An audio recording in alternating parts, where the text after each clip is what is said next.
அனைவருக்கும் மாலை வணக்கம். காலை வணக்கம், சாரி. ஓகே, இது வேற ஒரு ஆரம்பமேவா? சரி, ரைட்டு.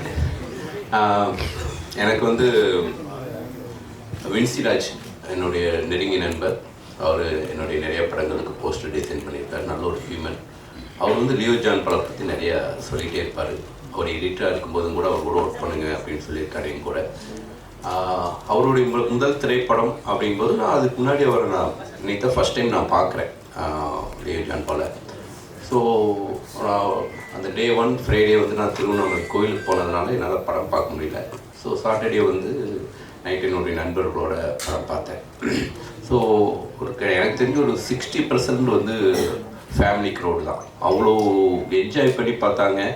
அது கிளைமேக்ஸ் வரைக்குமே ஒரு சாதாரண ஆடியன்ஸாக யார் இந்த ப்ளே பண்ணுறா, எதுக்காக நடக்குது, யார் அந்த நெகட்டிவ் கேரக்டர்னு ஒவ்வொருத்தவங்களாக யோசிக்க ஆரம்பித்தாங்க. அந்த கிருப்பான அந்த ஸ்க்ரீன் ப்ளே வந்து இந்த படத்துடைய மிகப்பெரிய வெற்றிக்கு காரணம். அதோடைய ஃபில்ம் மேக்கிங், அதை ப்ரெசென்ட் பண்ண விதம், அதோடைய CG work, technical work, sound எல்லாமே வந்து தேட்டரில் பார்க்கும்போது அவ்வளோ இம்பேக்டாக இருந்துச்சு. ஒரு பர்ஃபெக்டான ஒரு படமாக இருந்துச்சு. நம்ம படம் முடிஞ்சு வெளியே வந்துட்டு நம்ம வீட்டில் போயிட்டு யோசிக்கும் போது சில குறைகள் நமக்கு தோணும். ஆஸ் ஏ கிரியேட்டராக நமக்கு சில லாஜிக் தோணும். பட் படம் பார்த்து முடிச்சு வெளியே வரும்போது எனக்கு எதுவுமே தோணலை. ரொம்ப ஒரு இம்பேக்டான ஒரு படம் பார்த்த மாதிரியான ஒரு உணர்வு வந்துச்சு. ஸோ முதல்ல வந்து இந்த வெற்றி வந்து லியோ ஜான் பாலுடைய வெற்றி. அவருக்கு என்னுடைய வாழ்த்துக்களை முதல்ல தெரிவிச்சுக்கிறேன். ஒரு புது இயக்குனராக தமிழ் சினிமாவுக்கு என்ட்ரி ஆகிறாரு, அவருக்கு என்னுடைய வாழ்த்துக்கள். செகண்ட், இந்த படத்துடைய கேமராமேன், இந்த படத்துடைய எடிட்டர், இந்த படத்துடைய ஆர்ட் டைரக்டர், இந்த படத்தில் ஒர்க் பண்ண மியூசிக் டைரக்டர், இந்த படத்தில் ஒர்க் பண்ண அசிஸ்டன்ட் டைரக்டர், எல்லாருடைய கான்ட்ரிபியூஷனும் அந்த ஆன் ஸ்க்ரீன் தெரிஞ்சு எல்லாரும் சேர்ந்து ஒரு உண்மையாக சினிமா மேலே இருக்கக்கூடிய ஒரு காதல் ஒர்க் பண்ணியிருந்தால் மட்டும்தான் அவ்வளோ பர்ஃபெக்டாக ஒரு ஸ்க்ரீனில் வந்து ஒரு நல்ல படம் கொடுக்க முடியும். ஸோ தொழில்நுட்ப கலைஞர்கள் அனைவருக்கும் என்னுடைய வாழ்த்துக்களை சொல்லியிருக்க ஒரு அற்புதமான படம் கொடுத்துருக்காங்க. ஸோ அதுக்கு என்னுடைய வாழ்த்துக்கள். இந்த படத்தில் ஹீரோவா அறிமுகமாகிற அஜய் திஷா, ஸோ ஒரு உதவி இயக்குனராக இருந்து எப்படி விஷால் மாதிரி, கார்த்தி மாதிரி ஒரு உதவி இயக்குனராக இருந்து அதுக்கப்புறம் சினிமாக்குள்ளே நடிக்க வந்திருக்காரு. ஏன்னா வந்து அந்த உதவி இயக்குனராக இருக்கும்போது தான் வந்து முழுக்க வந்து ஒரு சினிமாவில் எவ்வளோ டஃப் அப்படிங்கிறத புரிஞ்சிக்க முடியும். அதை வந்து 2 படங்கள் உதவி இயக்குனராக ஒர்க் பண்ணிவிட்டு இந்த ஸ்க்ரீனில் வந்து நிற்கும்போது அந்த ஸ்க்ரீனுடைய வேல்யூ நிச்சயமாக அஜய்க்கு தெரியும். அதை வந்து சரியாகவும் பயன்படுத்தியிருக்காரு. நிச்சயமாக வந்து தமிழ் சினிமாவில் ஒரு நல்ல ஒரு யங் ஹீரோ, இப்போ ஒரு 4 யங் ஹீரோஸ் இருக்கிறாங்க, பட் முக்கியமான ஒரு ஹீரோவாக வருவார். அதுக்கு ரொம்ப அவர் ஸ்க்ரீனில் பார்க்கும்போதே தெரியுது. சாதாரண ஏதோ லவ் பண்ணிட்டு லவ் ஃபெயிலியர் ஆகிட்டு அப்படின்னு ஒரு சின்ன ரோல் கிடையாது. அவ்வளோ வெயிட்டேஜான ஒரு ரோல். அதுக்கு வந்து அவருடைய முழு எஃபர்ட்டையும் போட்டிருக்காரு. நிச்சயமாக தமிழ் சினிமாவில் ஒரு முக்கியமான ஒரு ஹீரோவாக வரணும் அப்படின்னு நான் வந்து ப்ரேயர் பண்ணிக்கிறேன். அஜய்க்கு என்னுடைய வாழ்த்துக்கள். விஜயாண்டி சார் வந்து அஜய் பேசும்போது அப்படியே பார்த்துட்டே இருந்தார். அப்படியே ஒரு அப்பா பையனை பார்க்குற மாதிரி எனக்கு இருந்துச்சு. அப்படியே வந்து ஏன்னா விஜயாண்டி சார் அந்த ஏஜில் ஹீரோ ஆகணும்னு ஆசைப்பட்டிருப்பார். ஸோ அவருடைய ஆசையை வந்து அவர் முன்னாடி நின்று பேசிகிட்டு இருக்கிற மாதிரி பார்த்தாரு. அதுவே எனக்கு ரொம்ப பிடிச்சிருந்துச்சு.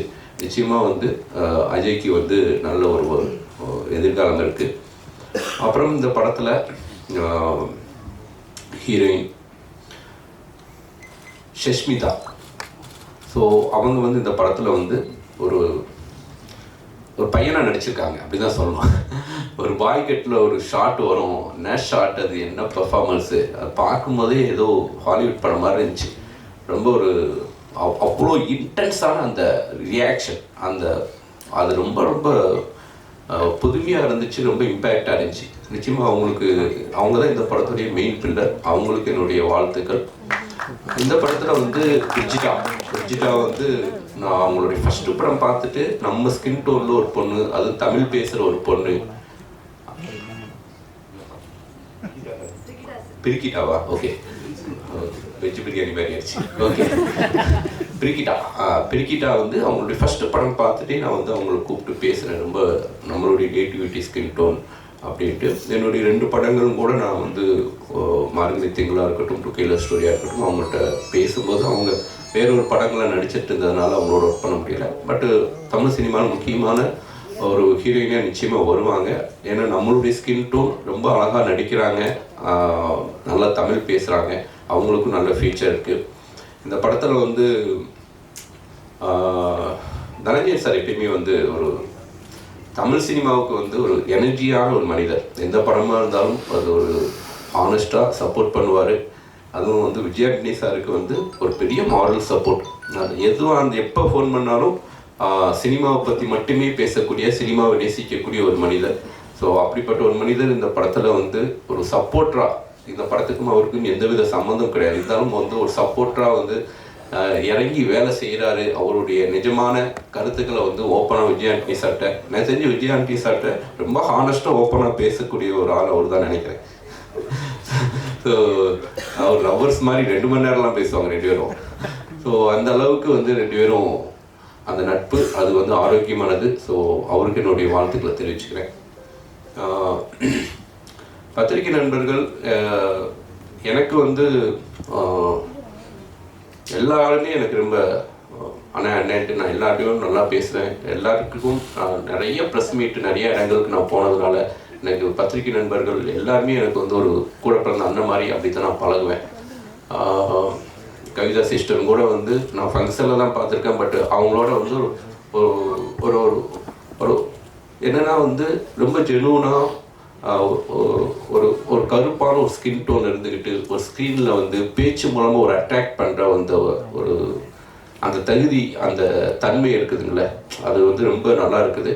அது வந்து உடைச்சி அவங்க வந்து கவிதா வந்து இப்படி ஒரு மேடையில் வந்து நிறைய படங்களுக்கு வந்து அவங்க தொகுப்பாளராக வழங்கிட்டு இருக்காங்க.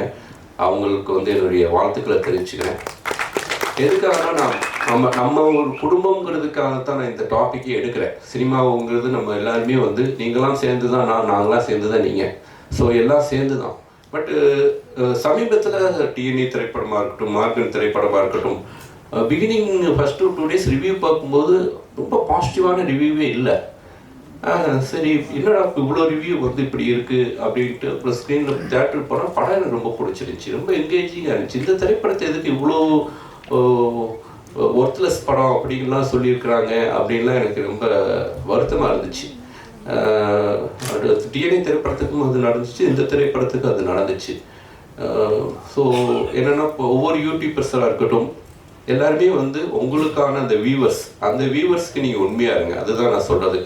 இப்போ வந்து எப்படி வந்து போதை கலாச்சாரம் வந்து தமிழ் சினிமாவில் வந்து இப்போ வந்து பயங்கரமாக பேசப்பட்டுருக்கு.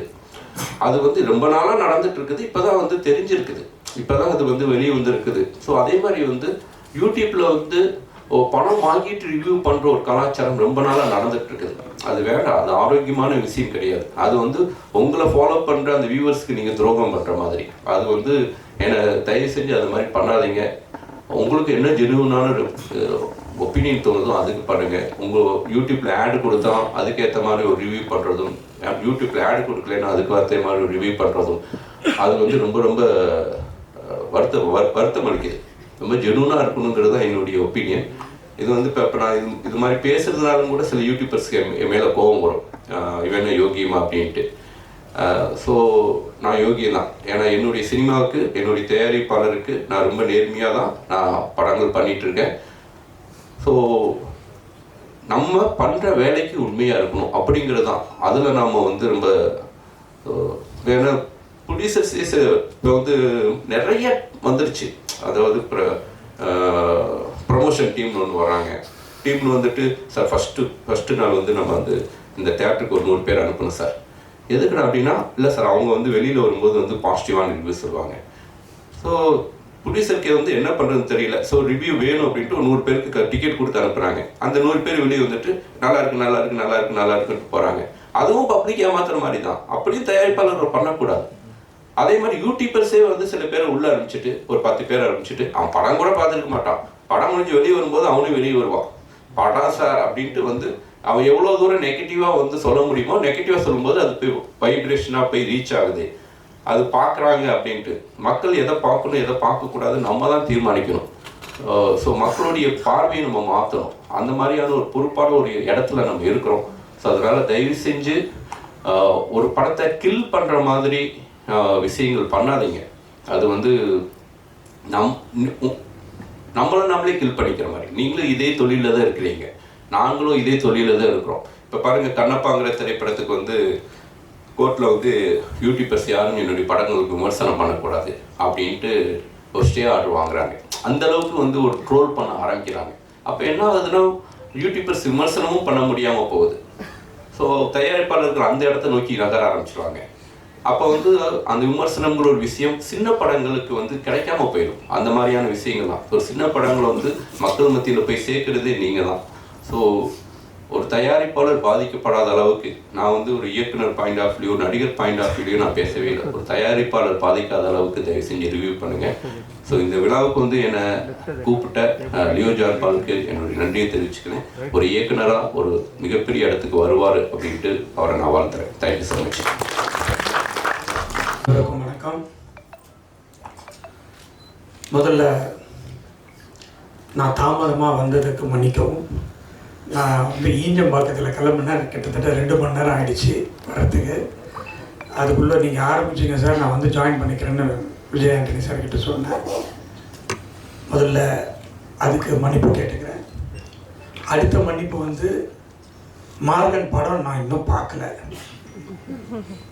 நான் உண்மையை சொல்லி ஆகணும்.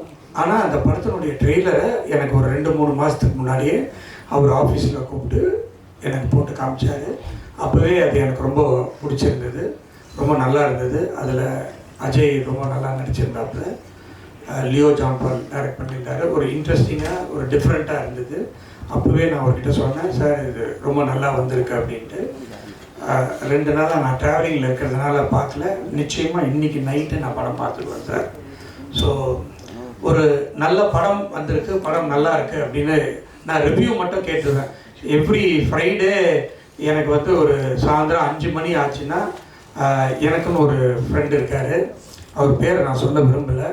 அவர் வந்து கரெக்டாக சொல்லிவிடுவார், சார் இது வேலைக்காக சார், இது வேலைக்காகும் சார், இதுதான் சார் ஷேரு, உங்களுக்கெல்லாம் தெரியும் நினைக்கிறேன் யார் அவருன்னு, இவ்வளோ ஷேர் வந்துடும் சார் அப்படின்றது கரெக்டாக ஃபஸ்ட்டு டே ஒரு ஷோ முடிஞ்ச உடனே அவருக்கு பேசினேன். சார் இந்த படம் எப்படி இருக்குது, அந்த படம் எப்படி இருக்குது, அந்த படம் எப்படி இருக்குன்னு லைனாக இவர் தனஞ்சயன் சார் சொன்ன மாதிரி வாரத்துக்கு நிறைய படங்கள் ரிலீஸ் ஆகிறதுனால நல்ல படங்கள் கூட ரீச் பண்ண முடியாமல் போயிடுது. ஸோ அதை ஒரு ரெஸ்ட்ரிக்ட் பண்ணணும். நிச்சயமாக தயாரிப்பாளர் சங்கம் அதுக்கு ஒரு ஸ்டெப் எடுத்து இத்தனை படம் தான் இந்த வாரம் வரணும் அப்படின்றது ஒன்று பண்ணாங்கன்னா நிச்சயமாக சின்ன படங்கள்லாம், நல்ல படங்கள்லாம் இருக்குது. இந்த வீக்கே வந்து இந்த மாதமே ஒரு நல்லபடியாக 4-5 படங்கள், ரொம்ப நல்ல படங்கள் வந்திருக்கு. இன்னும் அடுத்த வாரம்லாம் இன்னும் 2-3 படம் இப்போவே பேசப்படுற படங்கள்லாம் இருக்குது. எல்லாமே சின்ன படங்கள் தான். சின்ன படங்கள்லாம் நிறைய வரணும், நல்லா ஓடணும். கண்டென்ட் நல்லா இருந்தாலே நிச்சயமாக அந்த படம் வெற்றி பெற்றுவிடும். அதில் வந்து எந்த டவுட்டும் இல்லை. இந்த படத்தை விஜய் ஆண்டனி சார் எடுத்திருக்காரு. நான் சினிமாவில் எனக்கு நிறைய நண்பர்கள் இருக்காங்க. அதில் ஒரு உண்மையான சினிமாவை நேசிக்கிற நண்பர் விஜய் ஆண்டனி. அவர் சம்பாதிக்கிறத எல்லாத்தையுமே சினிமாக்காகவே போட்டு சினிமாலேயே செலவு பண்ணிட்டு எடுத்துகிட்டு இருக்காரு. என்னுடைய வாழ்த்துக்கள் சார். இந்த படம் நிச்சயமாக மாபெரும் வெற்றி அடையும். ரொம்ப நல்ல டாக் இருக்குது. நிச்சயமாக நான் இந்த படத்தை பார்த்துட்டு உங்கள்கிட்ட நான் பேசுகிறேன். வேல்ஸ் ஃபிலிம் இன்டர்நேஷ்னலில் நிச்சயமாக விஜய் ஆண்டனி சாரோட படம் பண்ணணுன்றது என்னுடைய ஆசை. அதை நிச்சயமாக நடக்கும் என நம்புகிறேன். மற்றபடி இந்த படம் ட்ரெய்லர் பார்க்கும்போதே இந்த படத்தினுடைய இயக்குனர் வந்து பெரிய எடிட்டர் அப்படின்னா சார் சொன்னார், விஜய் ஆண்டனி சார். அதே மாதிரி இப்போது படமும் வெற்றி படமாக அமைஞ்சிருக்கிறது. இந்த ஒரு தேங்க்ஸ் கிவிங்கோடு மட்டும் முடியக்கூடாதுன்னு தனஞ்சயன் சார் சொன்னார். அது உண்மை. ஏன்னா படத்தை பட்டி தொட்டியெல்லாம் எடுத்துகிட்டு போய் சேர்க்கறதுக்கு படம் ரிலீஸ் ஆனதுக்கு அப்புறமா நிறைய ஒர்க் பண்ண வேண்டியதாக இருக்குது. இந்த காலத்தில் படத்தை ரொம்ப ஈஸியாக எடுத்து முடிச்சிடலாம், அதில் எந்த விதமான பிரச்சனையுமே இல்லை. ஆனால் அந்த படத்தை ரிலீஸ் பண்ணுறது தான் ரொம்ப ரொம்ப ரொம்ப ரொம்ப கஷ்டமாக இருக்குது. அந்த நிலைமையை மாற்றணும். அதுக்கு நிறைய பேர் ஒன்றா சேர்ந்து அதுக்கான வேலைகளை செஞ்சாக்கா நிச்சயமாக தமிழ் சினிமாவை தூக்கி நிறுத்த முடியும். இன்றைக்கு தமிழ் சினிமாவால் நிறைய பேர் வாழ்ந்து கொண்டிருக்கிறார்கள், அதை நேசித்து கொண்டிருக்கிறார்கள். நான்லாம் சினிமா லவ்வர். எந்த படம் ரிலீஸ் ஆனாலும் அந்த படம் நல்லா இருந்தாலும் நல்லா இல்லைனாலும் தேட்டரில் போய் உட்காந்து ஆடியன்ஸோடு பார்த்தா தான் எனக்கு திருப்தி. இப்போ சார்கிட்ட கேட்டிருந்தா கியூப் எனக்கு எப்போவோ அனுப்பிச்சிருப்பாப்புல, நான் பார்த்துட்டு இருப்பேன் வீட்லேயே. பட் எனக்கு அது பிடிக்காது. தேட்டரில் போய் உட்காந்து ஆடியன்ஸோடு பார்த்தா தான் அந்த படத்தை ரசிக்க முடியும். அதில் நடிச்சிருந்த 2 ஹீரோயின்ஸும் ரொம்ப நல்லா நடிச்சிருந்தாங்க. நிச்சயமாக இந்த படம் வெற்றி அடைய வேண்டும், பெரிய வெற்றி அடைய வேண்டும். விஜய் ஆண்டனி இன்னும் நிறைய படங்கள் தயாரிக்க வேண்டும், நடிக்க வேண்டும், அதில் என் பங்கும் இருக்க வேண்டும் என்று கேட்டுக்கொண்டு விடைபெறுகிறேன். நன்றி, வணக்கம்.